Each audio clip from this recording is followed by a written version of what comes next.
Petrol 65 रुपए kilo था और बहुत सारी। सबसे पहले तो मैं थोड़ा सा आपको एक पेश करता हूं कि उस वक्त कीमतें क्या थी।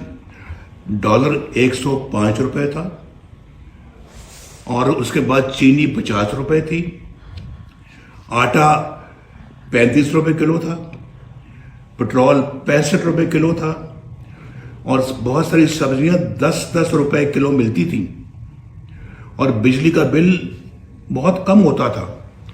और बिजली भी आपके घरों में आ गई क्योंकि हमने अल्लाह के फजल करम से लोड शेडिंग का खात्मा किया और बिजली के बिल भी इतने आते थे कि आप बड़ी आसानी के साथ अदा करते थे।